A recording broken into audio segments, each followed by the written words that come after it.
सुनील प्रभू विधानसभेमध्ये बोलतायत, त्याचं थेट प्रक्षेपण बघूया। शासनातल्या कुठच्या व्यक्तीकडनं होत असेल तर या राज्यामध्ये ही अत्यंत दुर्दैवी घटना आहे। आणि म्हणून माझं असं स्पष्ट मत आहे की या सगळ्या प्रकरणामध्ये सिटिंग जज मार्फत याची चौकशी करा। आणि परभणीच्या घटनेबाबत, परभणीमध्ये सूर्यवंशीची झालेली हत्या, ही हत्या मी हत्याच म्हणतो की पोलीस कोठडीमध्ये झालेला मृत्यू ही हत्या आहे का, याची देखील चौकशी होणं गरजेचं आहे। सूर्यवंशी सारख्या एका विधी शाखेमध्ये शिक्षण घेणारा एक विद्यार्थी, त्याच्या आईवरती झालेला आघात, त्याच्या कुटुंबाला आवश्यक असणारी मदत, या सरकारने त्याला 50 लाखाची मदत या ठिकाणी जाहीर करावी।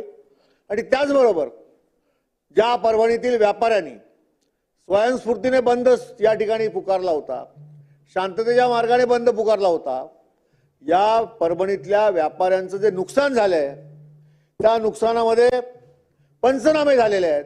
अध्यक्ष महोदय, या परभणीतल्या व्यापाऱ्यांच्या नुकसान भरपाई देखील या सरकारने दिली पाहिजे। आणि या सगळ्या प्रकरणामध्ये एक वेगळं सामाजिक सलोखा जपण्याचं काम या सरकारकडनं झालं असं मला या ठिकाणी सांगता येईल। आणि म्हणून माझी विनंती अशी आहे की या दोन्ही प्रकरणामध्ये पोलिसांनी सखोल चौकशी करावी।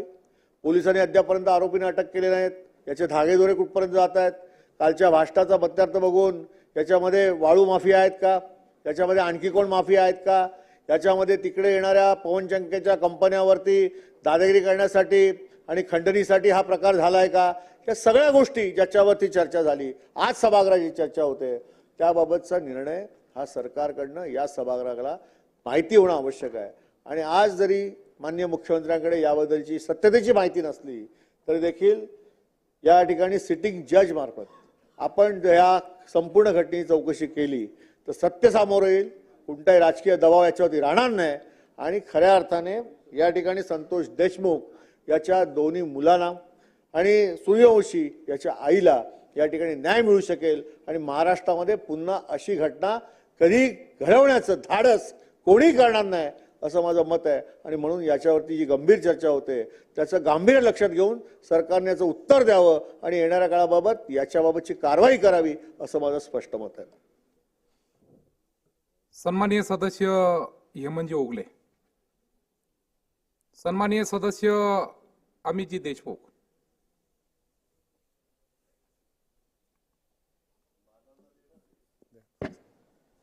अध्यक्ष महोदय, नियम 101 अन्वय